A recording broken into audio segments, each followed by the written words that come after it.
The phone rang at 5:47 a.m. on a Tuesday morning in September. I knew before answering that something was wrong. Nobody calls a ranch at that hour unless there's trouble. "Jake, it's Dr. Morrison from County General." His voice was gentle but firm. "Your father passed away about an hour ago. Heart attack, it was quick." I stood in my kitchen, still holding yesterday's coffee mug, watching the sunrise paint the mountains gold through my window. Dad was gone. Just like that. No warning, no goodbye, no final words of wisdom about running the ranch he'd spent 40 years building.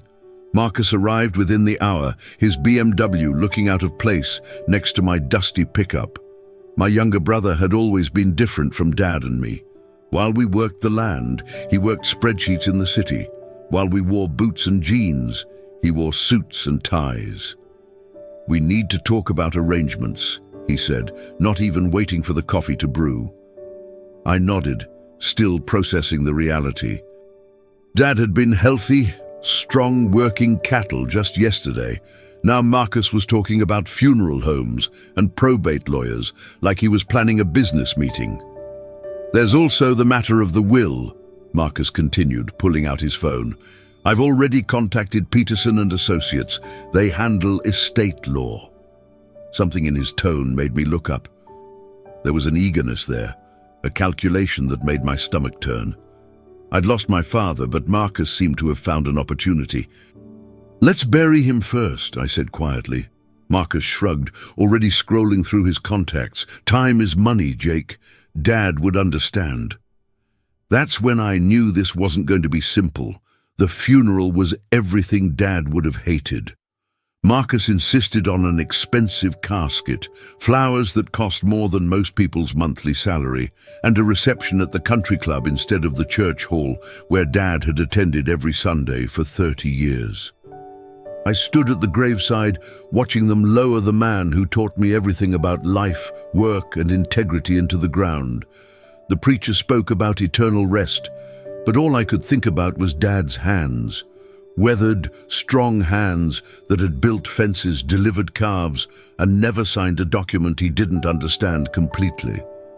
After the service, neighbors approached me with stories. How Dad had helped them through drought years, loaned equipment without asking for collateral, given jobs to men down on their luck. These were the people who knew the real Thomas Mackenzie, not the sanitized version Marcus had presented in his eulogy. "Your daddy was good people," old Pete Garrison told me, his own hands shaking as he gripped my shoulder. "This ranch meant everything to him. He always said it would stay in the family forever." I nodded, remembering countless evenings on the porch when Dad would point across the pastures and tell me about his father, who'd started with nothing but determination and a small loan. 3 generations of Mackenzies had worked this land. Marcus spent the reception networking, handing out business cards and talking about maximizing asset value. I watched him from across the room, wondering when my little brother had become a stranger. That night, alone in the house where I'd grown up, I found Dad's journal in his desk drawer. The last entry was dated 3 days before he died. "Jake understands the land. It's in his blood." Peterson and Associates occupied the top floor of the tallest building in town, which wasn't saying much in our county. The waiting room smelled like leather and expensive cologne, nothing like the honest scent of hay and cattle that had filled Dad's world. Marcus arrived 15 minutes early, wearing his best suit and carrying a briefcase that probably cost more than my monthly feed bill. He'd been making phone calls all week, talking to people in hushed tones about estate planning and asset distribution. "Gentlemen," Mr. Peterson greeted us with the kind of smile that charged by the hour, "I'm sorry for your loss. Your father was a remarkable man." I doubted Peterson had ever met Dad. "Men like my father didn't spend time in offices like this." "Let's get to the business at hand," Marcus said, settling into his chair like he owned the place. "I assume the will is straightforward, equal distribution of assets between the 2 sons." Peterson adjusted his glasses and opened a thick folder. Actually, Mr. Mackenzie, your father's will is quite specific. He spent considerable time ensuring his wishes were clearly documented. I felt a knot forming in my stomach. Dad had never mentioned updating his will, but then again, he'd never been one to discuss such things. He believed in living, not planning for death. The Mackenzie Ranch, including all land, livestock, equipment, and associated assets, is bequeathed entirely to Jacob Mackenzie, Peterson read in his professional monotone. The silence that followed was deafening. Marcus's face went through several shades of red before settling on a dangerous purple. "That's impossible," Marcus said, his voice tight. "There must be some mistake." Peterson continued reading. "To Marcus Mackenzie, I leave my personal savings account and my truck with the understanding that he has chosen a different path in life." Marcus stood up so fast, his chair rolled backward. "This is bullshit." "He was senile," Marcus spat, pacing the lawyer's office like a caged animal. "Dad wasn't thinking clearly. This will is invalid." I sat in stunned silence, trying to process what had just happened. The ranch was mine, all of it. Dad had made his choice, and somehow I'd never seen it coming. "Mr. Mackenzie," Peterson said calmly, "your father was of sound mind when he executed this will. I have medical records and witness statements to support that fact." Marcus whirled around to face me. "You knew about this, didn't you? You manipulated him, poisoned him against me." "I had no idea," I said honestly. "Dad never said anything." "Bullshit!" Marcus slammed his hand on Peterson's desk. "You've been working on him for years, haven't you? Playing the loyal son while I was building a real career." The accusation hit like a physical blow. I'd never asked Dad for anything except the chance to work beside him. Every morning for 20 years, I'd been up before dawn, checking cattle, mending fences, doing whatever needed doing. Not because I expected inheritance, but because it was who I was. "Marcus, calm down," I said, standing up. "We can figure this out." "Figure what out? You got everything and I got nothing. Dad's truck and a savings account that probably has $3,000 in it." Peterson cleared his throat. "Actually, the savings account contains approximately $47,000. Marcus laughed bitterly. $47,000. The ranch is worth $2 million, and I get $47,000. I felt sick. I'd never thought about the ranch in terms of money. It was home, legacy, a way of life. But to Marcus, it was just assets on a balance sheet. "There has to be a way to contest this," Marcus said, turning back to Peterson. "Undue influence, mental incompetence, something." Peterson's expression remained neutral. "You're welcome to seek independent legal counsel, but I should warn you that your father anticipated this possibility. He was very thorough." Marcus hired 3 lawyers within a week. Expensive ones from the city who drove out to the ranch in their luxury cars, taking pictures and asking questions about Dad's mental state in his final months. I watched them from the porch. These strangers in suits walking around the property like vultures, measuring and calculating. They interviewed neighbors, trying to find someone who would testify that Dad had been confused or manipulated. They found nothing because there was nothing to find. Dad had been sharp as a tack until the day he died. He'd been managing the ranch finances, negotiating cattle prices, and planning next year's crops right up to the end. "Your brother's making a fool of himself," my neighbor Tom Bradley told me over coffee. "Everyone knows your daddy was clear-headed. Marcus is just mad. He didn't get what he thought he deserved." But Marcus wasn't giving up. He hired a private investigator to look into my finances, convinced he'd find evidence of some elaborate scheme. The investigator found exactly what I expected: a modest bank account, a 10-year-old truck, and a life spent working for wages that barely covered expenses. "He's trying to prove you were stealing from Dad," my cousin Sarah warned me. "He's telling people you've been skimming money for years." The accusation stung worse than any physical pain. I'd never taken a dollar that wasn't earned. Dad had insisted on paying me a fair wage for my work, but I'd lived simply, saving what I could and investing everything back into the ranch. Marcus even had Dad's medical records subpoenaed, looking for any sign of dementia or mental decline. The doctor's reports were clear. Thomas Mackenzie had been in excellent mental health, with no signs of cognitive impairment. Still, Marcus pressed on, spending thousands of dollars he didn't have on lawyers who were happy to take his money, while privately telling him he had no case.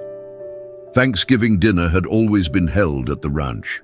Mom had started the tradition 40 years ago, and Dad had continued it after she passed. This year, I wasn't sure what to do.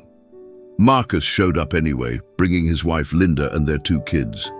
The tension was thick enough to cut with a knife.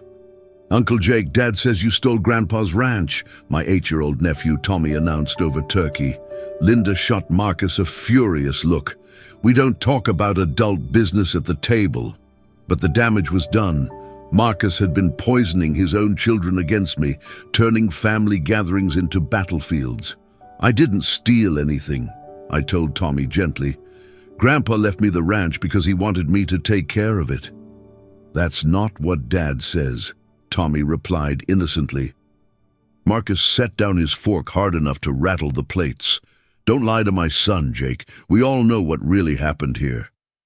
"What really happened," I said, my patience finally wearing thin, "is that Dad left the ranch to the son who actually gave a damn about it." "I gave a damn. I just had other priorities." "Like what? Your BMW, your condo in the city? When's the last time you spent more than an hour on this ranch?" Marcus stood up, his face flushed. "I had a career to build. Not everyone can be content living like a hired hand." "A hired hand?" The words hit like a slap. "I've been running this place for 10 years while Dad's health declined. I've been up at 4 a.m. every morning, working 16-hour days, keeping this ranch profitable. And getting paid for it," Marcus shot back. "$30,000 a year," I said quietly. "That's what Dad paid me. $30,000 a year to manage a $2 million operation." The number hung in the air like smoke. Even Linda looked shocked. 2 months after the will reading, I was going through Dad's papers when I found the letter. It was addressed to me, sealed in an envelope marked, "To be opened after my death." My hands shook as I read Dad's familiar handwriting. "Jake, if you're reading this, then the lawyers have done their job and you know about the will. I expect Marcus isn't taking it well. Your brother is a good man, but he's lost his way. Money became more important than family. Success more valuable than integrity. I didn't leave him the ranch because I knew he'd sell it within a year. He sees dollar signs where you see legacy. He sees assets where you see home. The Mackenzie Ranch has been in our family for 3 generations, and I need to know it will survive for 3 more. You've earned this, son. Not because you're my blood, but because you understand what this place really means. You've sacrificed your own dreams to keep our dreams alive. You've worked for less than your worth because you love the land more than money. Marcus will be angry. He'll probably try to fight the will. Let him. The lawyers have everything documented. I was of sound mind when I made this decision, and I made it with a full heart. Take care of the ranch, Jake. Take care of the legacy. And if Marcus ever comes around, if he ever remembers what family really means, there's always a place for him here. But the land stays in the family. Promise me that. Your loving father, Thomas Mackenzie.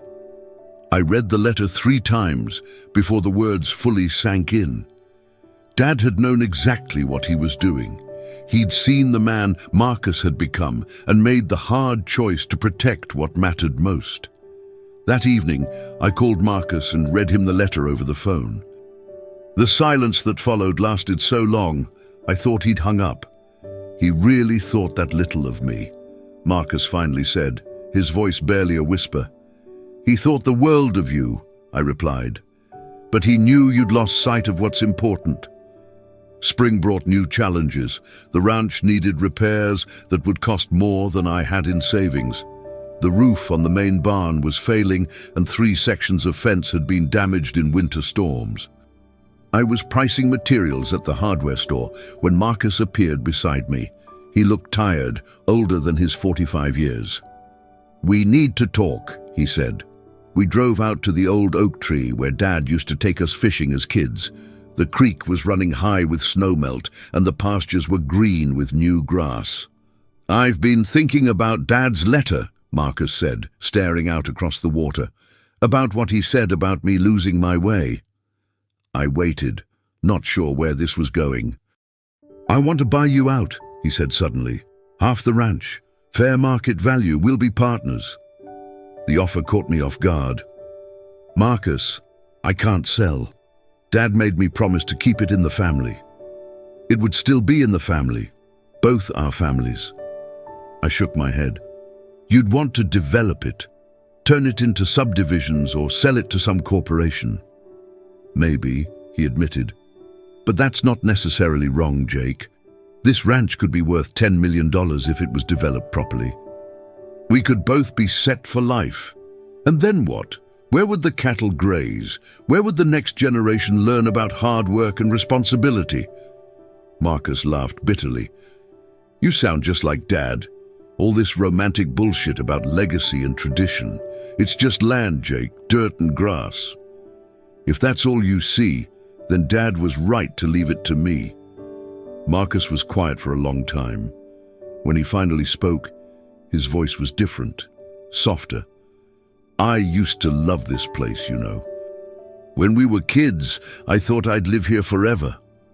What changed? I got smart," he said.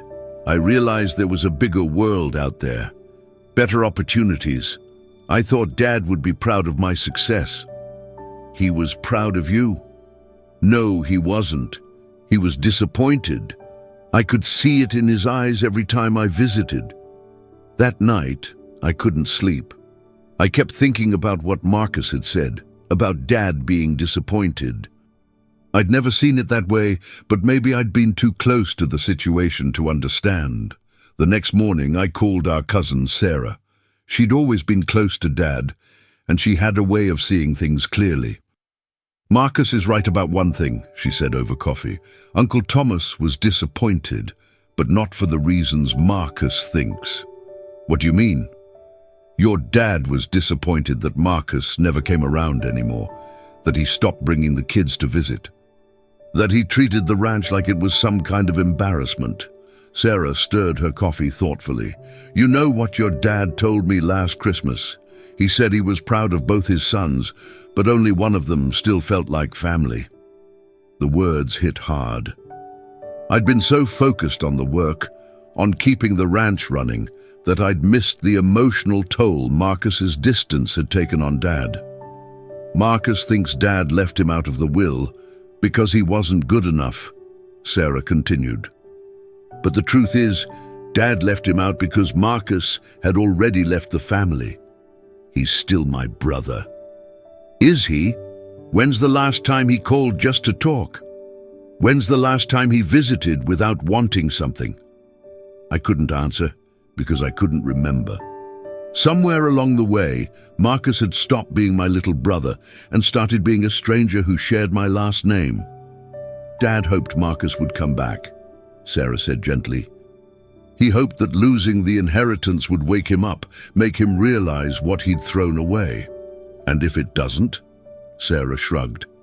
"Then Dad was wrong about one thing. He thought blood was thicker than money. Maybe it's not." That afternoon, I found myself standing in Dad's old office, looking at the family photos on his desk. There was one of Marcus and me as kids, grinning at the camera with fishing poles in our hands. We'd been inseparable then, best friends and brothers rolled into one. I picked up the phone and called Marcus. Marcus agreed to meet me at the ranch the next evening. He arrived in a rental car this time, not his BMW. When he got out, I noticed his clothes were different too. Jeans instead of slacks, boots instead of dress shoes. "I've been thinking about what you said," he told me as we walked toward the barn, "about Dad being disappointed." Sarah thinks he was disappointed because you stopped coming around. Marcus stopped walking. Sarah doesn't know what she's talking about, doesn't she? When's the last time you visited Dad without an agenda? When's the last time you called him just to talk? I was busy building a career. You were busy building an excuse.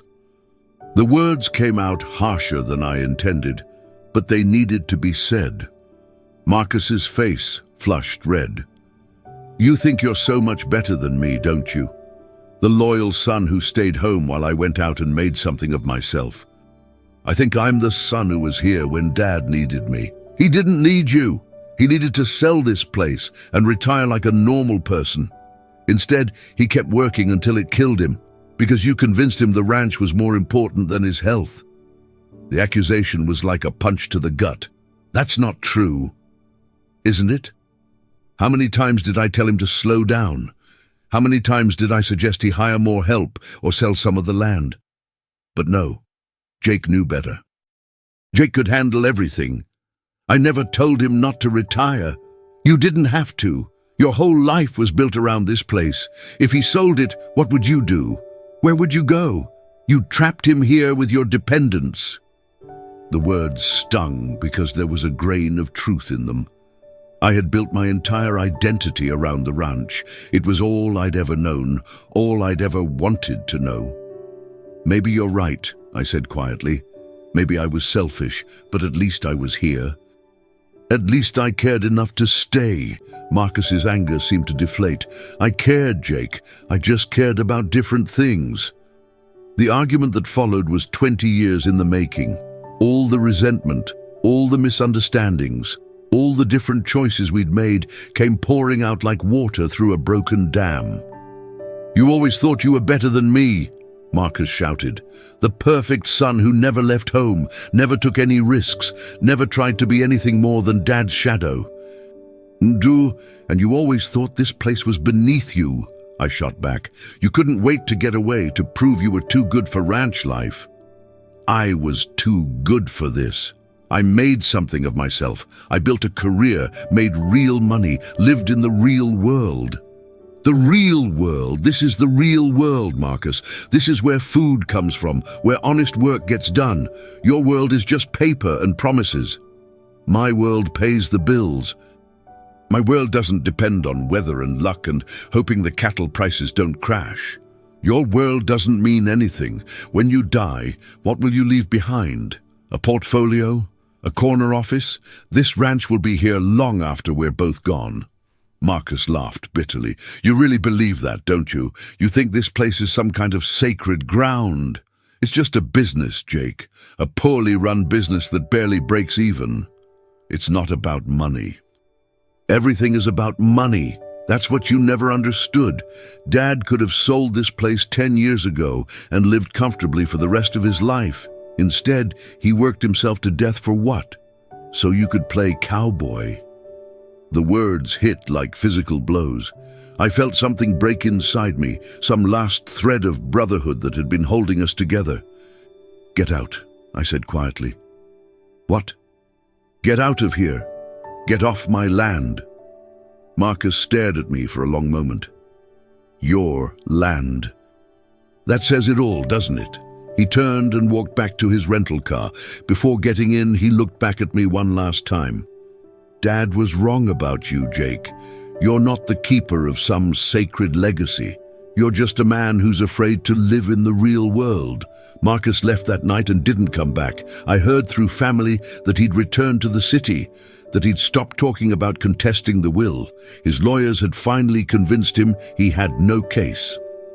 Spring turned to summer, and I threw myself into the work. I fixed the barn roof, repaired the fences, and bought new equipment with money from Dad's savings account. The ranch had never looked better, but it felt empty. Not because Dad was gone. I'd made peace with that. It felt empty because I'd lost my brother too. In July, I got a call from Linda, Marcus's wife. Marcus had been in a car accident. Nothing serious, but it had shaken him up. He's been different since your fight, she told me. Quieter. He keeps talking about things he should have done differently. Is he okay? Physically, yes. But Jake, I think he's finally starting to understand what he lost. Not the ranch.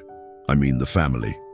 2 weeks later, Marcus showed up at the ranch again. This time, he didn't come to argue or make offers. He came to work. "I don't want anything," he said when I met him at the gate. "I just want to help." Dad's letter said there was always a place for me here if I remembered what family meant. We worked side by side that day, fixing a water line that had broken during the heat wave. Marcus's hands were soft from years of office work, and he struggled with the physical labor. But he didn't complain. "I was wrong about a lot of things," he said, as we shared a beer on the porch that evening. Dad wasn't disappointed in my success. He was disappointed that I let success change who I was. "You're still my brother," I said. "Am I? I haven't acted like it." We sat in comfortable silence, watching the sun set over the pastures. For the first time in years, it felt like we were family again. "The ranch is still yours," Marcus said eventually. "I understand why Dad left it to you, but maybe there's room for both of us here." I looked at my brother, really looked at him. He was older, tired, but there was something in his eyes I hadn't seen in years. Something that looked like the boy I'd grown up with. "There's always room for family," I said. Marcus started coming to the ranch every weekend. At first, it was awkward. He didn't know the routines, didn't understand the rhythms of ranch life. But he was trying, and that meant everything. His kids started coming too. Tommy and his sister Emma discovered the joy of feeding calves and collecting eggs. They learned to ride horses and help with simple chores. Watching them, I could see Dad's legacy continuing in a way I'd never expected. "They love it here," Linda told me one Saturday afternoon. "Tommy wants to be a rancher when he grows up." What does Marcus think about that? He's learning that there are different kinds of success. Marcus and I never talked about the inheritance again. He never asked for ownership, and I never offered it. But we found other ways to share the legacy. He helped with the business side, using his financial skills to improve our profit margins and plan for the future. "Dad would be proud," Marcus said one evening, as we watched the cattle graze in the golden light of sunset. "Of both of us," I agreed. The ranch was thriving in ways it never had before, not just financially, but as a family gathering place. Sunday dinners became a tradition again, with Marcus's family and Sarah's family and neighbors all crowding around the old kitchen table. Sometimes I'd catch Marcus looking out over the pastures with an expression I recognized. It was the same look Dad used to get, the look of a man who understood that some things were more valuable than money. "I'm sorry it took me so long to come home," he told me one day. "You're here now," I said. "That's what matters." As I finish telling you this story, I'm sitting on the same porch where Dad used to plan his days and dream his dreams. Marcus is in the barn with his kids, teaching them how to properly care for the horses. The ranch is alive with the sound of family, just as Dad always wanted it to be. The inheritance battle that nearly tore us apart ultimately brought us back together. Sometimes you have to lose something to understand its true value. Marcus lost the ranch, but he found his family again, and in the end, that was worth more than any amount of money. Thank you for listening to my story. I'd love to hear from you in the comments. Let me know where you're listening from and what family means to you. And if you enjoyed this story, please subscribe to the channel for more real-life tales of family, legacy, and the lessons we learn along the way.